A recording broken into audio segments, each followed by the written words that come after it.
now we've brought it up. Well, Martin, this could be our theme for the podcast. Shall we? In fact, I'm going to wade straight in, gloves off. Go on. I'm going to break a taboo. Tell me. There's no such thing as Britishness. Okay, right. I'm just going to ingest that. Yeah. Okay, yes, I think I could probably... Shifted you up a gear there? I could, yes. Well, I'm yes. Feeling the intellectual wind in your hair suddenly? Raised the bar there. I'd go along with that. Tell me, though. Tell me why. Talk it through. I'll tell you exactly why. Because if you look at the proposals from Liam... Byrne. Oh, I saw those. Hateful load of nonsense. Liam Byrne's proposals as to what we should celebrate on a British day... Which is something apparently is going to be brought in, a British bank holiday. The second bank holiday in May is going to be a day to celebrate Britishness. Right. And you can tell there's no such thing as Britishness because he's absolutely failed to come up with anything whatsoever on the list that makes any sense whatsoever. Apart from one thing, which I thought was very good of him to put in, was booze. Because if there's one thing every festival since the beginning of time has had at the centre of its being is booze. Celebrating through a drink. Well, some people say that's all they are, really, isn't it? That's basically what celebrating and then doing a few things you might regret in the morning. But isn't it absolutely desperate by the time you get round to the point of saying let's create a day to celebrate being British? You're having to completely manufacture what you are anyway. Well, yes, but I mean, the irony, of course, is that to most men, one of the things they're suggesting, I think, is sort of street parties and people being draped in the Union Jack and that sort of state-sponsored jollity. It's grim, Greg. It's grim. It's extremely grim. Yes. Talk me through some of the proposals. They've got some proposals There's a list of things that they're proposing. A Notting Hill-style carnival, a big procession and fireworks. Now, which elements of the Notting Hill Carnival, I wonder, are they wanting to recapture? Is it the flight of the hoodies, where they all zoop through the crowd armed with knives? Yes, yeah. Killing here, maiming there. Is it that, or is it the widespread vandalism and destruction and the week-long tidy-up that has to follow the carnival? I'm sounding like a killjoy, aren't I? But I don't think there's a single person who lives within 2 miles, 3 miles of Notting Hill who looks on that weekend with anything but dread. And interestingly, the Notting Hill Carnival feels like it would take place whether or not the government deemed it necessary. That's the interesting thing, isn't it? That's right. And the culture which takes place is now attempted to try to sort of get in there and muscle in and be part of it. Think of William Hague walking through with his baseball cap. Ugh. Stop thinking of that, actually. It's not helpful. Interesting thing about this day of Britishness is the most British thing to do will be to completely ignore it. I think the only British thing that would actually be evinced by this occasion would actually be the scorn that true Brits would have for it. So yes, what a terrible load of arse. Talk me through some of the other proposals, though. I will, because they're quite funny. I quite like this. If you're gonna propose a holiday, a British holiday, the first thing you're going to want to know about is posters. So one of the things they're saying is posters to display iconic figures such as fallen heroes, Winston Churchill.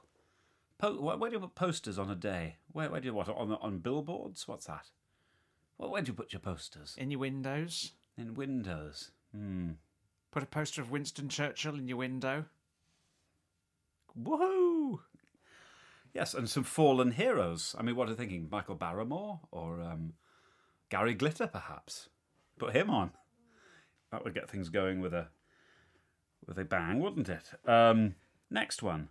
Young people to visit and help older people. See, the trouble is, this is just half-baked, terrible old shite, because it's a sort of dim memory of these people sort of vaguely remembering the 1977 Queen's Silver Jubilee. That's, if you ask me, that root and branch is responsible for all of this British Day thing. It's what happened at that weekend when we all put bunting up and baked cakes. But Martin, don't you think, what is British? Well, let's think about it. Well, this is what I think. I think one of the characteristics, I would say one of the characteristics of being British is an embarrassment about being British. Very good. And that's what we ought to celebrate. An embarrassment about being British. So you can't have a day of Britishness to celebrate being British. No. Because we're all massively embarrassed about the fact that we're British, or the fact that... And very proud of how embarrassed we are about being desperately British. proud of how bloody embarrassed we are at being British. Yes. So, but maybe that's why, actually, maybe the closing ceremony at the Olympics was a work of genius. What, the bus stop? Yes. The bus It that gave pulled us a up at the focus bus for our stop. embarrassment. Yeah. Let's put on something so spectacularly rubbish that we can feel incredibly secure. Our heads high. We can hold our heads aloft. Yeah. It's basically somebody, the night before, they were in Beijing, they just cleared a table in the corner of a bar, and they sat down and said, we've got to do this ceremony tomorrow. I don't know. We'll have, I like that. I like that they hadn't thought about it at all. They just threw it together at the last minute. I think that speaks of great security. Talk me through the handover ceremony at the Olympics. Well, the handover ceremony involved... What did you see? What I heard first, which was the introduction of Mayor Boris Johnson, in about 20 languages. Yeah. None of which I understood, apart from the words Boris Johnson, Boris Johnson, and I won't go through the whole, the whole globe, but it was. I thought that was enjoyable. Then the man himself, out he came, as you'd alluded to the button earlier. He hadn't done his jacket up, and he walked up to a podium where the mayor of Beijing, he had his flag and he waved it. I would say pretty inexpertly, because then Boris. Took him a long time to get that flag a waving, and anyway, he waved it, and then he didn't say anything. He just handed the flag to someone else, but not before looking around and asking what if he should hand it. A lot of Boris' speeches, I've noticed, are taken up by asking what happens next. He gets up on the stage. What do I do now? Do I give this to somebody? Do I get this? Do I stand over here? Are you going to stand here? Am I going to make my speech now into this microphone? Is this what happens? Are we going over here? Is this going live? An awful lot of his speeches are made up of just simply administrative. But anyway, what happened next? So they handed the flags over, and then on came a big double-decker bus. No. Then there was a short VT playing, a video playing, which had some sort of terrible music. I don't know, they put together. It did look very like the opening titles to Have I Got News for You, sort of fittingly. It did a bit, yes. Actually, weirdly. It did, yes. A bus stop again, and this bus. And then, a bus would turn into a train, would turn into something really biting, like William Hague in a baseball cap. But in the event... clever titles on Have I Got News for You. I do love those titles. They're brilliant, the titles. They're sticking with that idea, What, the titles? Yeah, they're going to stick with that. I think it's Where brilliant. a Zeppelin turns into a bank. Oh, but the bank's gone bust. So it's all money flies out of the top, and the money flies off across, and it gets eaten by a big pig, which has got a dollar sign on him, and wearing a hat called with America on it. And then the pig gets made into bacon, which is eaten by the Arabs.